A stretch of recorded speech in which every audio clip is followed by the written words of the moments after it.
Have you ever wondered what goes into making a frame? Well, let me tell you. First, you gotta come up with your design goals. And you gotta decide where things are gonna be placed, how things are gonna look. This is the part of the process that pretty much takes the longest time. And once the design is complete, the next step is to create the cut file. The cut file is pretty much what tells the CNC machine how to cut your carbon. Then you gotta find the carbon to fit the part that you need. And once you've got that bolted down onto your CNC bed, well, it's pretty much a lot of babysitting. Sometimes you gotta stop, because, well, bits break sometimes. So you gotta put a new one in. Then you gotta go back to the machine and step back in your code and hope that you went far back enough in process that you don't mess anything up. Then you start your cut again. Sometimes you gotta stop so that you can get a different piece of carbon.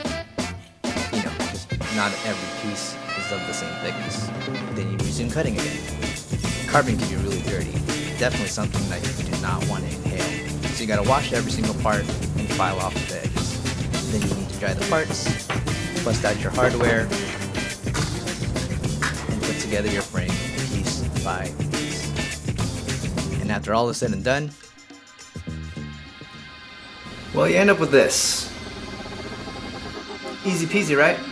Now let's go put some parts in this, and let's go break it.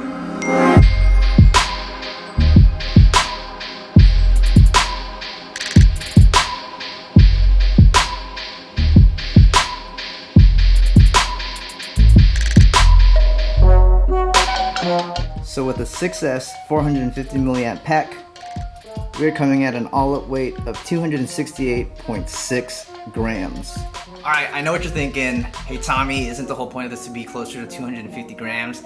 And you would be right, except for that I am purposely wanting to crash test this at the heavier all-up weight just so that you guys back at home know that if you build this lighter than I do, you'll have that much of a better chance at probably not breaking something.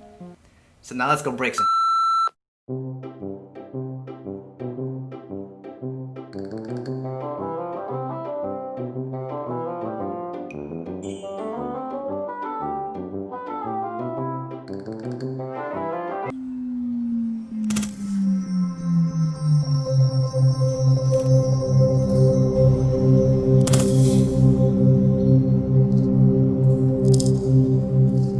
Looks like the front impact on that was on the front two arms as well as the front part of the cam cage.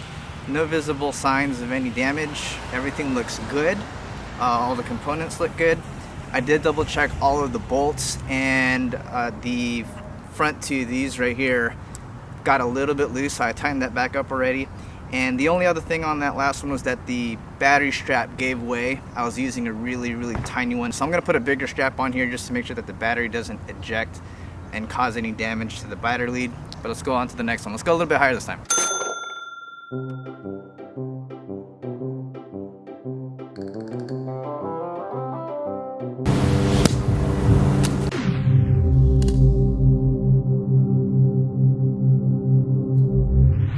Start up from a little bit higher up, and I disarmed kind of halfway through, just basically to force it to land upside down. I think we're good, fellas. Let's just see if anything got loose. Oh no!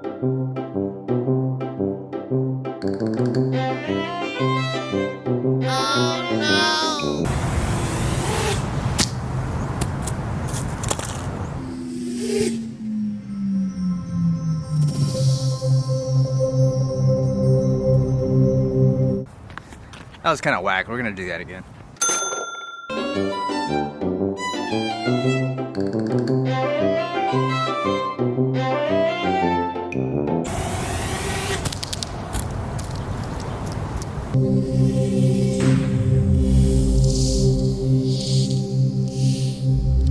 Alright, so that one I kind of wanted to go a little bit more speed and kind of like try to catch an arm and dig into the grass, so it'll do like a little tumble so that it'll kind of hit on all four corners, which it did, because I've got mud, dirt, and grass stains on basically all arms and all of the motors. Not loose, tight. Ooh, that one got a little loose. So why don't we do something a little bit more drastic here, fellas? Which I'm a little afraid to do. But let's smack it up up against a tree trunk.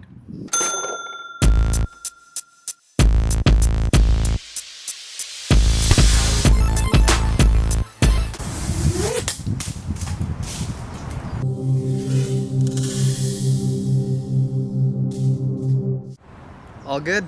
We're just gonna go again.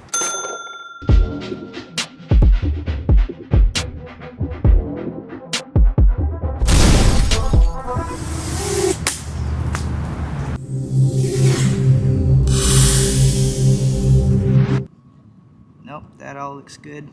Let's see if anything worked its way loose.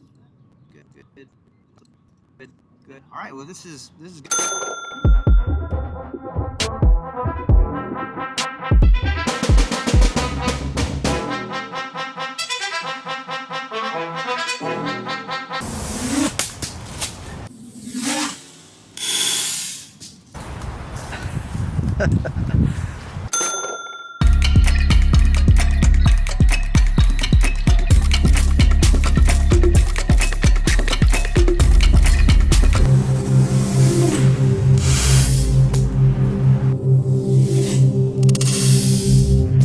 Step it up a notch, because I mean so far it's holding up to nature.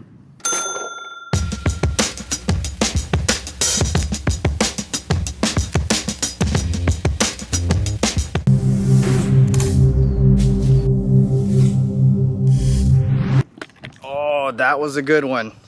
Motor's still good, surprisingly, because I can see, I don't know if you can see that, but there's chunks of wood right inside that motor bell. So let's see if anything worked its way loose. Okay, so this bolt right here definitely loose. All right. Well, she's so far so good. I mean, the only part now is like to really go hard like concrete, but I already know that's gonna break. There's not a whole lot that can withstand concrete, so I don't want to do it because I already know. All right, but that's the whole point of this video, right? Is that let's just see what it takes before it actually breaks. So let's do it. Hopefully I don't break a motor.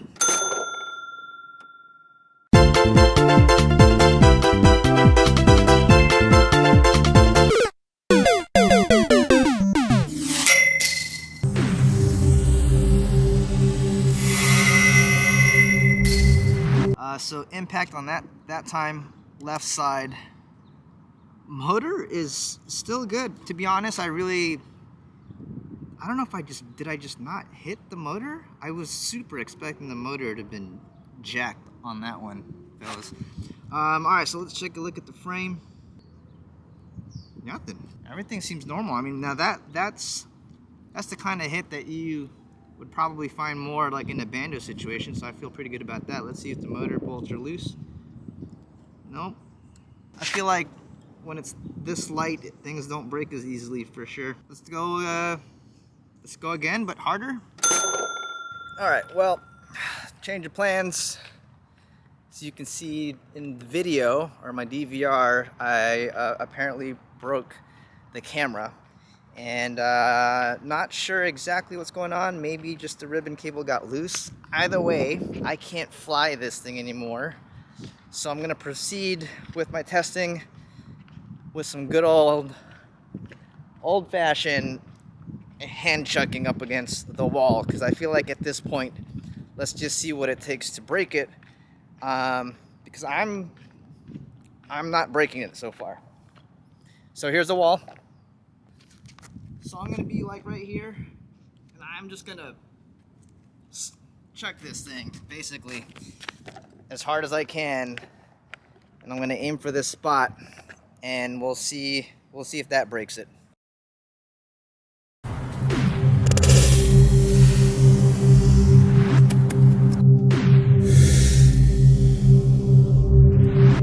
All right, fellas, we finally got something.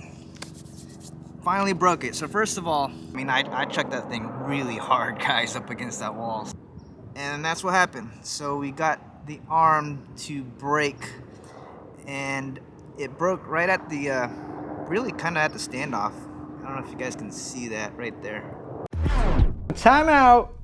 Tommy, you're wrong, because I'm reviewing this footage right now and that's actually not what happened. In fact, the reality of it is this frame is actually stronger than I originally was giving it credit for. Fellas, let me explain. I originally thought, like I was explaining there, that this was the side that hit the wall, which I just assumed because it suffered the most damage, and then this side maybe just smacked back, you know, flipped around, and then it broke this side also. This arm is actually what made contact with the wall, and as you can see, it's evident by that chunk missing from that carbon. This is what hit the wall. In fact, if you look at this side, it's clean. It never made contact with the wall. So this thing, boom, smacked into the wall with so much force that it basically broke the battery strap, sends the battery flying. It just creates a stress fracture on this arm, but on this arm, it caused it to do one of these things. It broke off that way. So logically speaking, you would think that the side that hit, you know, that basically absorbed all the impact, which is this arm, is what would suffer more damage. But this arm actually suffered more damage, and this didn't even make contact with the wall. Now, if that was the very first crash test that I did of the day, I would absolutely be stumped. But I'm sure some of you smart folks at home have already figured out what's going on here. And that is, basically, I've been crashing into these front two arms the whole day. Basically each time probably weakening the arm. And so basically I set myself up for failure on this concrete wall test, fellas. If I had started off with that concrete wall as the first crash test, would it have survived? Who knows? I feel like that's a 50-50 thing. But guys, the reason why I share with you this crash testing is because I'm not trying to tell you or convince you that this frame is durable, but instead I just want to manage your expectations so that you guys have an understanding in general about when and how this thing will break. And this is what I was going for. I wanted this to be durable enough to take most hard hits into things like grass, bushes, trees. I think it does that pretty well. I'd be really confident with those types of crashes. Now, if you take this into like bando concrete, if you take this into bando concrete explosion, that's a whole different story. You know, at the end of the day, every frame has its weak spot. Every frame has an exploit where if you just hit it the wrong way, it will break. And when it comes to concrete, bando, metal, and things like that, I feel like if you do a situation where your arm catches a pole and it has the drone has, you know, the opportunity to dissipate its energy by deflecting and going somewhere else, probably be all right. In the scenario where you're hitting a wall and there's nowhere else for the drone to go, you're probably gonna suffer some damages. But this is actually doing exactly what I wanted it to do. I want it to break at the arm first, and that spot right around the base of the standoff is where it has the least amount of material, and that's pretty much where I expected it to break. Now, I could add some material to that to make it stronger, but I don't, because all that will do in the crash is transfer that energy farther down, and now somewhere in here, either the bottom plate or a bolt or the cross brace that's in the middle is gonna have to deal with that energy. And I don't know about you, but to change an arm is just removing this bolt and that bolt, and about a minute later, you got a new one on. And to me, fellas, that's way easier than swapping out like a bottom plate. So, I'm calling this good. I think we're progressing really nicely on this journey. We got the motor figured out and the props, so that's good. It's giving us the performance that I'm really happy with. The frame is not giving us any frame resonance.